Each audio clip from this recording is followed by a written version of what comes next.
ॐ स्थापकाय च धर्मस्य सर्वधर्म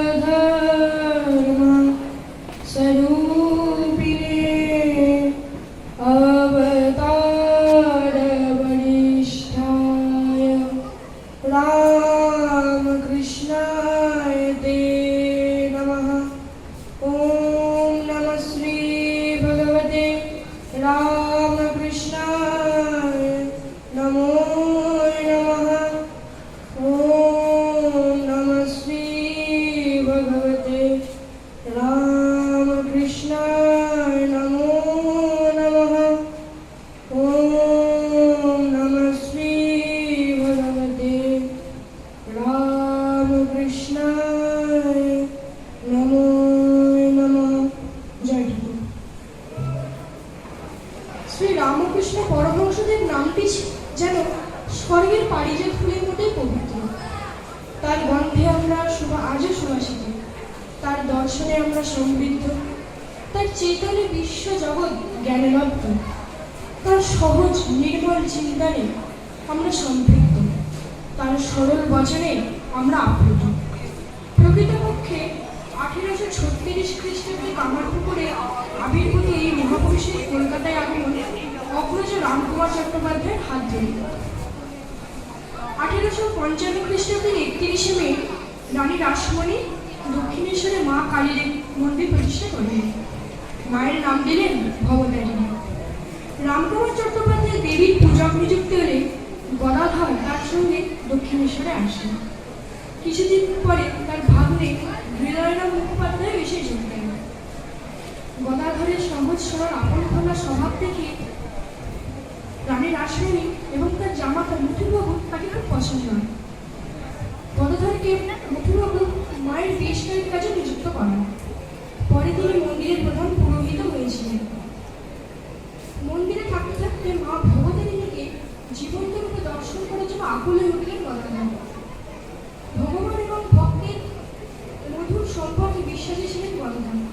তাই নন্দোৎসবের দিন গোবিন্দজির পা ভেঙে গেলে তিনি সেই বিগ্রহ বাতিল করার পরিবর্তে বলে, হ্যাঁ, রানীর জামাইদের কারো পা ভাঙলে তাদেরকে ত্যাগ করা হবে নাকি তাদের চিকিৎসার ব্যবস্থা করা হবে। এখানেও তেমনি মূর্তির পা জুড়ে পুজোর ব্যবস্থা করা হোক। তিনি এই সময় মাতৃদর্শনের জন্য রাত্রিবেলা গভীর জঙ্গলে গিয়ে তপস্যা করতেন। তার পুজোর পদ্ধতি ছিল বড় অদ্ভুত।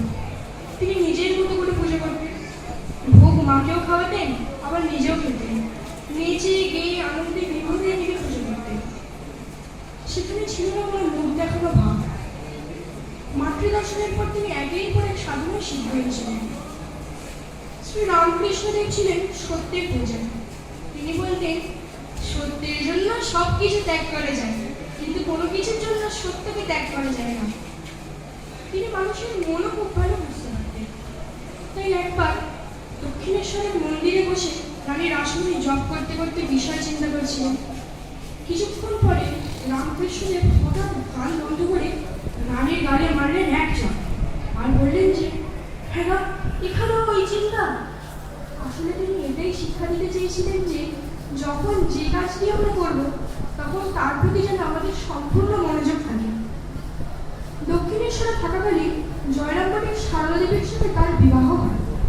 তিনি তাকে অত্যন্ত সম্মান করতেন। একবার সারদা দেবীকে ষোড়শী জ্ঞানে পূজাও করেছিলেন।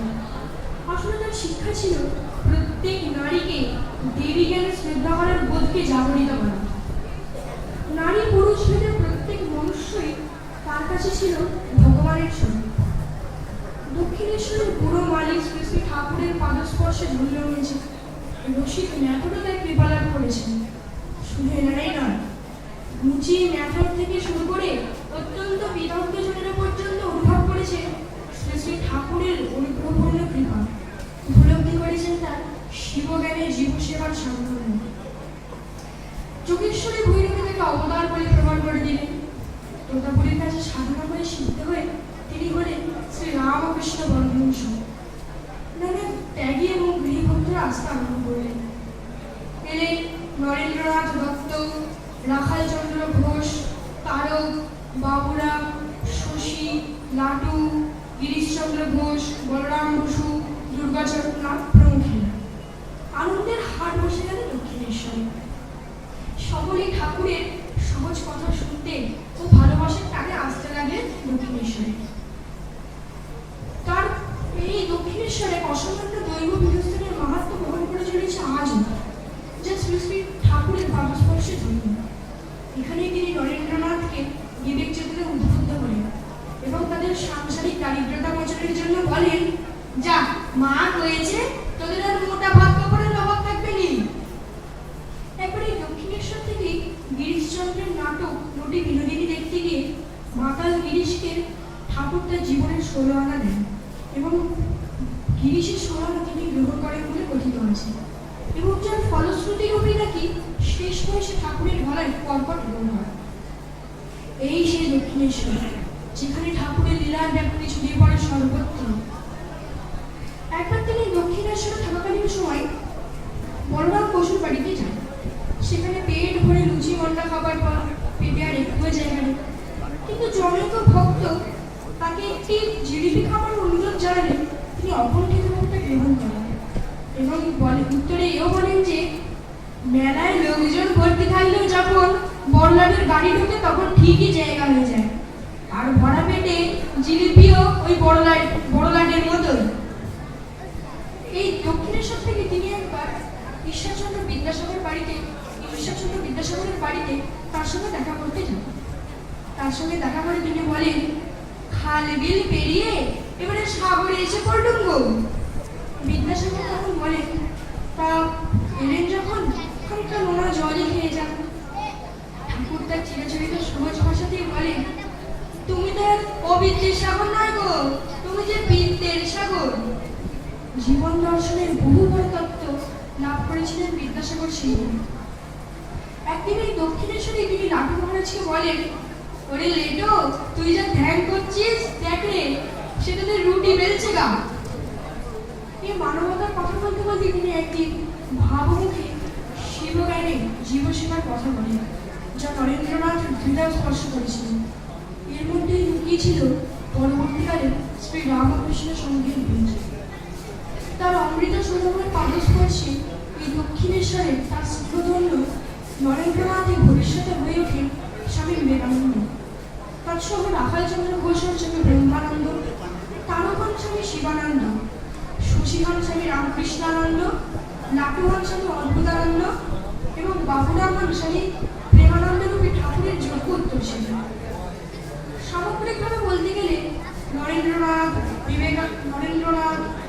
বঙ্কিমচন্দ্র, গিরিশ ঘোষ, কেশবচন্দ্র সেন, বিদ্যাসাগর প্রভৃত বিদগ্ধরা শ্রী রামকৃষ্ণরূপী জ্ঞানবৃক্ষটিকে আপন হৃদয় লালন করেছেন আজীবন। ঠাকুর গাইতেন, কি জানে কালী কেমন, স্বরদর্শনে না পাই দর্শন। হতবাক বিদ্যাসাগর, যিনি কিনা স্বরদর্শনেরই পণ্ডিত, অথচ এত সহজ সরল ভাষায় বিশ্লেষণ, এই যে মহাজ্ঞানীর আত্মবিশ্লেষণের সারাংশ। ঠাকুরের মাহাত্ম্যে পাপী তাপী খুনে ডাকাত সহ জ্ঞানী মূর্খ নির্বিশেষে সাকার ও নিরাকার সব একাকার হয়ে পরমহংসে বিলীন হয়েছে এই দক্ষিণেশ্বরের পাগল ঠাকুরটির পাদপদ্মে। আজ আমার এই ক্ষুদ্র জ্ঞান পরিসরের প্রেরিত অঞ্জলি শ্রী ঠাকুরেরই পাদপদ্মে অর্পণ করলাম, যেন তোমার দেখানো পথে শিবজ্ঞানী জীবসেবার সাফল্যই আমার আগামী জীবনের পাথেয় করে তুলতে পারে। জয় ঠাকুর, জয় শ্রী শ্রী রামকৃষ্ণ পরমহংস দেব কি জয়। নমস্কার।